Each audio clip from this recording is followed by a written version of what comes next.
This channel does not promote any violent, harmful, or illegal activities. All content provided by this channel is meant for an education purpose only.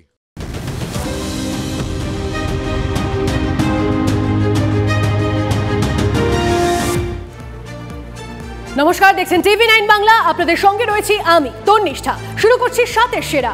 সাতের সেরায় lima রয়েছে আপনাদের সঙ্গে। আর আজকে প্রজাতন্ত্র দিবসের দিন, এই মুহূর্তে দাঁড়িয়ে বড় খবর, হাইকোর্টে নজিরবিহীন সংঘাত, বিচারপতি গাঙ্গুলি ও বিচারপতি সেনের সংঘাত। শতপ্রণোদিত হস্তক্ষেপ করল সুপ্রিম কোর্ট। আরও একবার আপনাদের বলবো, শতপ্রণোদিত হস্তক্ষেপ সুপ্রিম কোর্টের।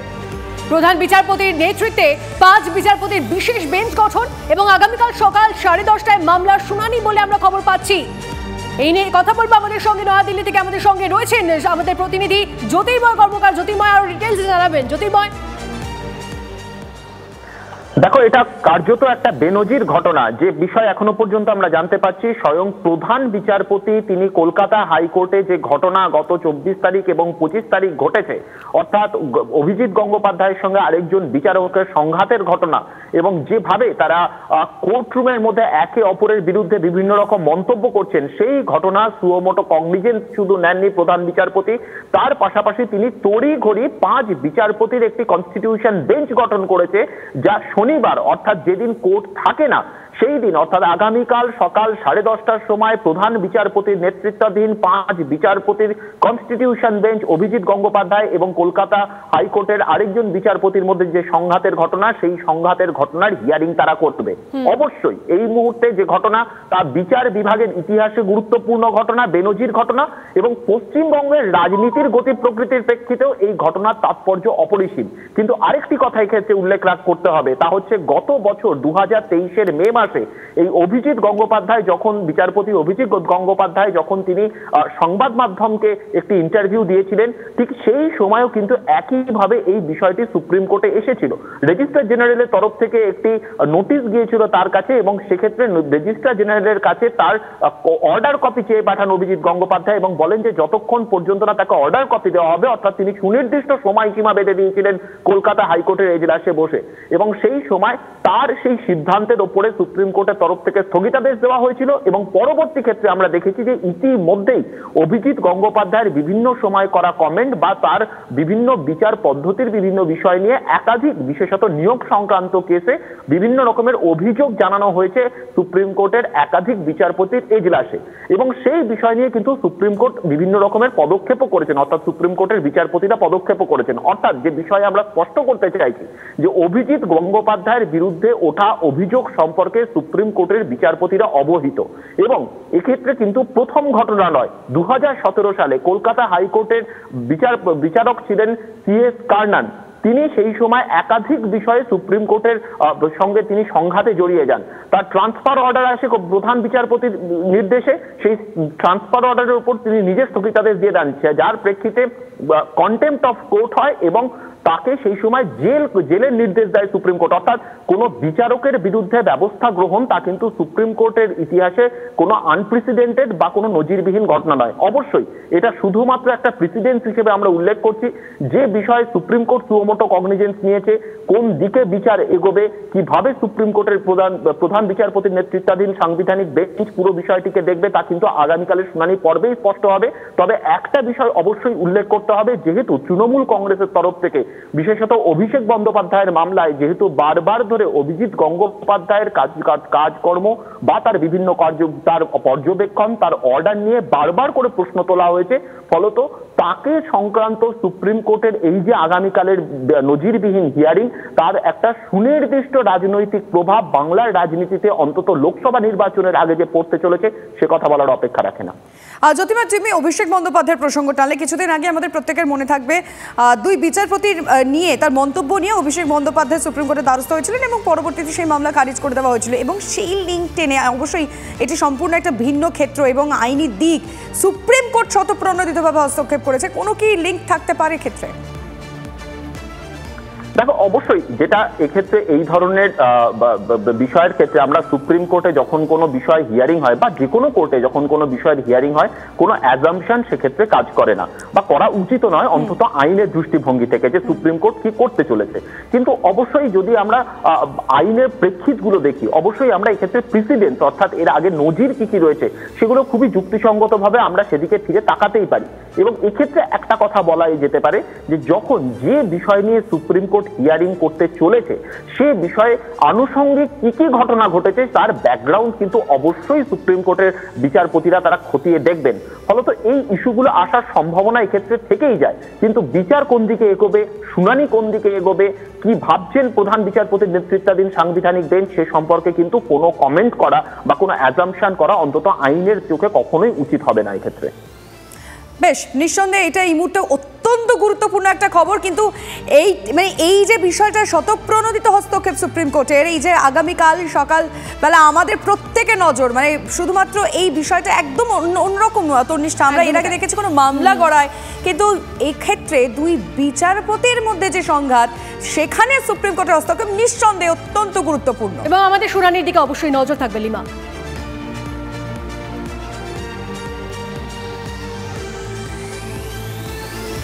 লিমা, এবার বরং সন্দেশখালীর দিকে নজর রাখা যাক, কারণ সন্দেশখালীর দিকে আমার আপনার সকলেরই নজর থাকছে আজকাল। 5 থেকে 21 দিন হয়ে গেল, অথচ সন্দেশখালীর ওই যে বাঘ, তাকে তো পুলিশ জালেই তুলতে পারলো না। কেন পারলো না প্রশ্ন আছে, কিন্তু উত্তর এখনো নেই। তবে উত্তরের খোঁজ চলছে বিভিন্ন সূত্র ধরে। তেমনই এক সূত্রের নাম কি শিবু হাজরা। শোনা যায় সে নাকি শেখ শাহজাহানের একটা হাত। তা সেই হাত ধরে কোনো সূত্র পাওয়া যাবে কি? আচ্ছা, শিবু হাজরার খোঁজ কিন্তু শুরু করেছি আমরা। দেখুন কি তথ্য এলো আমাদের কাছে।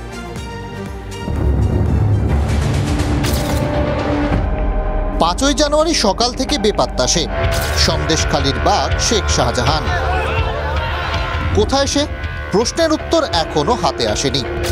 খোঁজ চলছে, আর এই খোঁজ পর্বে একজনের নাম উঠে আসে, শিবু হাজরা। লোকমুখে শোনা যায় সন্দেশখালীতে শাহজাহানের পরেই নাম্বার 2 এই শিবু। প্রাক্তন সিপিএম বিধায়ক নিরাপদ সর্দারের অভিযোগ ছিল এই শিবু হাজরা শাহজাহানের একটা হাত।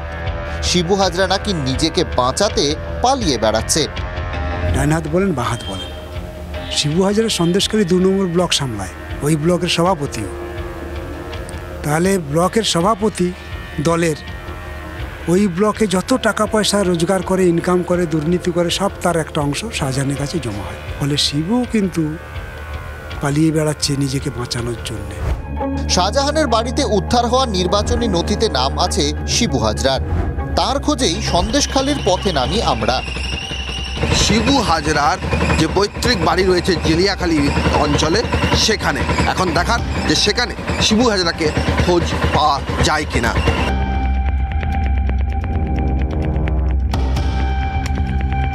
কেউ আছেন? কেউ আছেন? কেউ আছেন? সারা শব্দ নেই কারণ।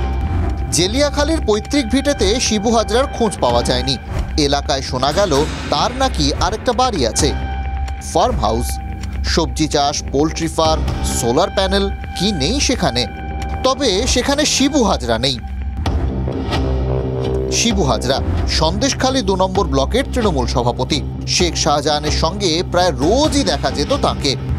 ভিডিওকে পেটানো থেকে শুরু করে আয় বহির্ভূত সম্পত্তি তৈরির অভিযোগ। শাহজাহানের নামে যেমন গোটা একটা বাজার আছে, তেমনি শিবু হাজরার নামে ধামাখালীতে হাজরা এন্টারপ্রাইজ। ধামাখালীতে অবস্থিত এই 24খানা স্টল, যা হাজরা এন্টারপ্রাইজ নামে পরিচিত, যার সাইনবোর্ডে প্রোপ্রাইটার হিসেবে এসপি হাজরা অর্থাৎ শিবপ্রসাদ হাজরার নামও রয়েছে। যা আছে মোটামুটি 20-50 বিঘে 100 বিঘে জায়গা আছে, ঘেরিয়ে আছে, পোলট্রির ব্যবসা আছে। একটা মানুষের চলার পথে যতটা ব্যবসা করা করণীয় ততটা সেই মতো ব্যবসা বাণিজ্য করছে। অসুবিধা এই হাজরা এন্টারপ্রাইজ এটা ও লোকের আছে।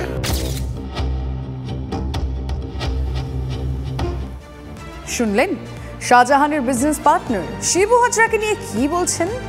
জেলিয়াখালীতে বিরাট এলাকা জুড়ে বাগান বাড়ি, এছাড়াও বিঘা বিঘা জমি, মাছের ফেরি, 24টি স্টলের মার্কেট, ছবিগুলো পরিষ্কার করে দেয়। শিবু ক্ষমতায় খুব একটা কম যান না। কিন্তু এই শিবু তিনি বা কোথায়? শাহজাহানের মতোই তিনিও কি উধাও হয়ে গেলেন? কোথাও তো খোঁজ পাওয়া যাচ্ছে না তারও। তবে আমরাও হাল ছাড়ার বান্দা নই।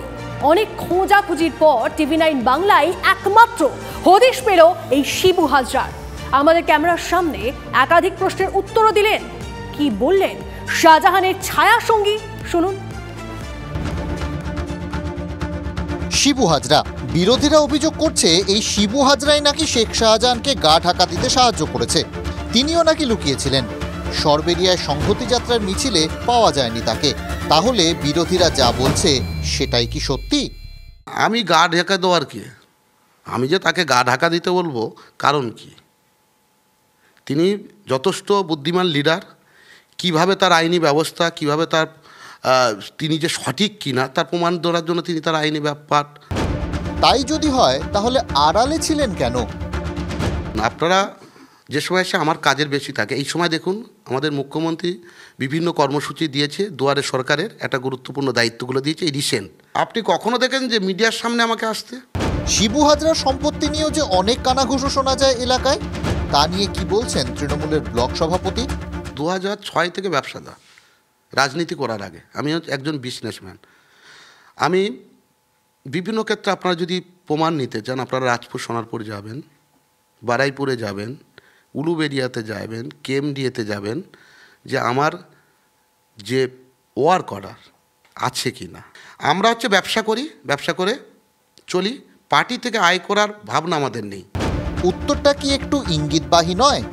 দল তাহলে কাদের ইনকামের জায়গা?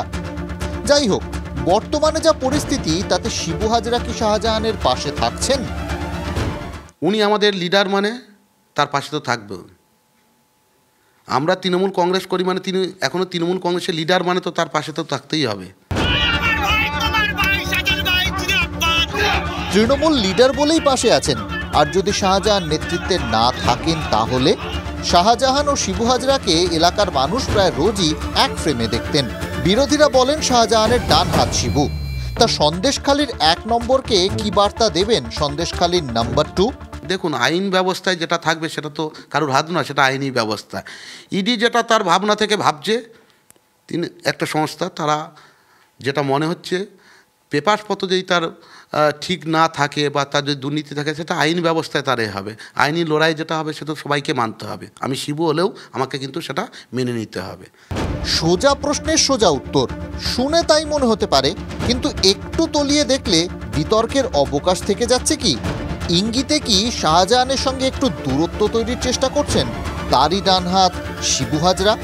ক্যামেরায় অমিত দাসের সঙ্গে সৌরভ দত্তের রিপোর্ট, TV9 বাংলা। শাহজাহান কাণ্ডে সব থেকে বড় অভিযোগটা কি বলুন তো? পুলিশ প্রশাসনের চোখ বন্ধ করে রাখা। বিরোধীরা, আদালত, তারা তো তিরস্কার করছে। শাসক দলের নেতারা ক্লু দিচ্ছেন, নিশ্চয়ই আপনারা লিঙ্ক করতে পারছেন ব্যাপারটা। কিন্তু পুলিশ কোনোভাবেই শাহজাহানকে খুঁজে পাচ্ছে না। চোখ বন্ধ করে রাখেন, অনেক কিছু ঘটে যেতে পারে। আর এই যেমন দক্ষিণ দমদম পুরসভার 2 নম্বর ওয়ার্ড, পুরসভা স্থানীয় মানুষের অভিযোগ পেয়ে পুকুর ভরাট হওয়া আটকে দিল, অথচ স্থানীয় কাউন্সিলর কিছুই জানেন না। কেন? চলুন উত্তরে খোঁজে দক্ষিণ দমদমে বরং যাওয়া যাক। সাধারণতন্ত্র দিবসের সকাল, চারিদিক তেরঙ্গা আর দেশাত্মবোধক গানে মোড়া। এমন দিনে হঠাৎ করেই দক্ষিণ দমদম পুরসভার 2 নম্বর ওয়ার্ডে একটা যুদ্ধ ভাব। ছুটির দিনে সকাল সকাল কাজে নামলো পুরসভা।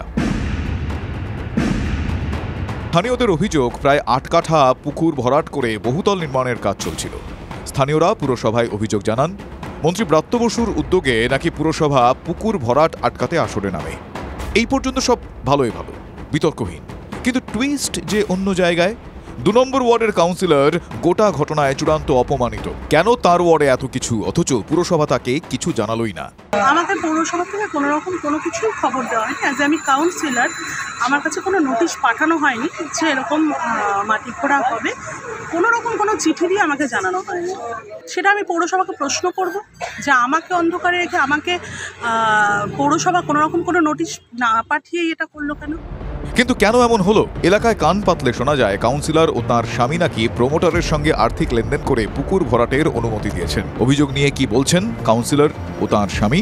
পাড়ার কারা দিয়েছে আমি জানি না, কিন্তু আমার কাছে কোনো রকম কোনো কিছু খবর দেয়নি, কিংবা আমার কাছে কোনো চিঠিও তারা দেয়নি। এখানে প্ল্যান তো পৌরসভা দিয়েছে, তো কি পুকুর আছে না ডাঙা আছে সেটা নিশ্চয়ই পৌরসভা দেখে দিয়েছে। আর আমরা কেউই আইনের ঊর্ধ্বে নই। যেটা বারবার করে বলা হচ্ছে যে আপনারা 42 লক্ষ টাকা নিয়েছেন। মেলাইন করতে গেলে যে কোনো অভিযোগ কারোর বিরুদ্ধে একটা করা যায়, মানুষের মনে একটা বিরূপ প্রতিক্রিয়া সৃষ্টি করা, এটা আমরা বিপক্ষে। শোনা যাচ্ছে 42 লক্ষ টাকা লেনদেনের কথা, অথচ যারা পুরসভাকে পুকুর ভরাট আটকানোর জন্য ধন্যবাদ দিচ্ছেন তারাই আবার বলছেন কাউন্সিলর এমন কাজ করতেই পারেন না। আমরা পৌর প্রধানকে জানাই, একটা মাস পিটিশন করে জানাই, এবং আমাদের দমদমের বিধায়ক অধ্যাপক ব্রাত্য বসুকেও আমরা এই বিষয়টা জানাই। আমরা ভীষণভাবে কৃতজ্ঞ আমাদের এই চেয়ারপারসনের কাছে যে উনি এত তাড়াতাড়ি অ্যাকশান নিয়ে এই পুকুরটায় যে মাটিটা ভরাট করা হয়েছিল সেই মাটিটা তোলার জন্য আজকে জেসিপি পাঠিয়েছেন। তাহলে বিষয়টা একটু কেমন কেমন লাগছে? কাউন্সিলর ভালো মানুষ, তিনি টাকা নিতেই পারেন না, দাবি স্থানীয়দের, অথচ তাকে অন্ধকারে রেখেই পুরসভায় অভিযোগ জানালেন ওই স্থানীয়রাই। পুরসভা ব্যবস্থা নিল, কিন্তু কাউন্সিলর কিছুই জানলেন না। বড় জটিল হয়ে গেল যে শাক দিয়ে কি কিছু ঢাকার চেষ্টা? রঞ্জিত হালদারের রিপোর্ট, TV9 বাংলা।